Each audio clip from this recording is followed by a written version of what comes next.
Sent to jail by a deceptive detective, now an innocent man is finally free, but he's awaiting compensation from the city of Norfolk. Plus, a grieving family is now left with new questions. The main one, who really killed their loved one? Both families now seeking justice. Our Markeisha Jackson is following up tonight. Markeisha. Aisha, the family's search for justice was sparked by a report I did in August, a dive into the corruption of disgraced Norfolk detective Robert Glenn Ford. Ford handled the investigation into the death of Vincent Burdett. Ford's key witness pointed to Gilbert Merritt III, but years later, that witness recanted. You telling me that this young gentleman that's been in jail all this time is not the one that killed my husband? That was the shock Faith Nichols felt after learning that this man, Gilbert Merritt III, was not the one who took her husband's life back in 2000. Vincent was shot 6 times.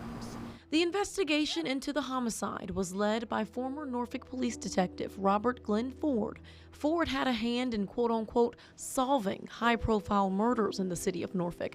A lot of these investigations were botched, painting innocent individuals as criminals.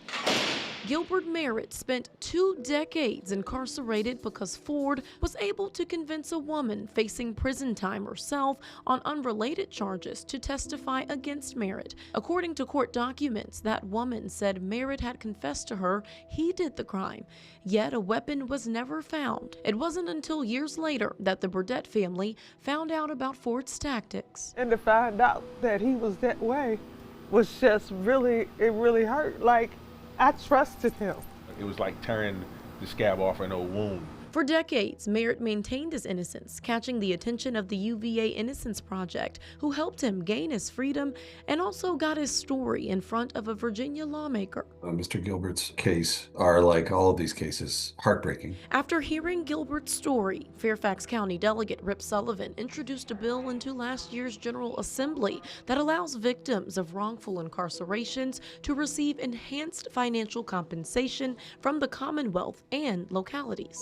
In the case of Mr. Merritt, he fell into the category of people who had been wrongfully incarcerated on purpose, and so there was an enhanced award to him. This is hard. Merritt testified earlier this year about the emotional toll the false conviction has had on him. I gotta get help for everything. I feel like I'm a burden. Virginia paid Merritt $2.6 million, and Norfolk is supposed to pay the same. But Norfolk, as we sit here today talking, has decided it will not pay. Norfolk City Attorney Bernard Pishko sent us a statement saying Merritt has not been granted a writ of actual innocence or an absolute pardon. The city does not owe Mr. Merritt, and it cannot expend taxpayer dollars without a legal basis. This whole system was created, Ms. Jackson, to give them the resources to reenter society.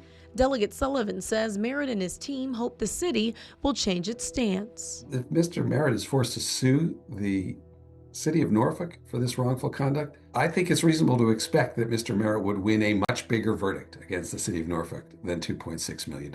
As Merritt starts a new chapter of life, the Burdett family is trying to heal old wounds. After 25 years, we might not never be able to have closure. UVA is still in the process of reviewing Ford cases. Vincent's family is asking anyone who may know anything about his death to come forward. Markeisha Jackson, 10 on your side.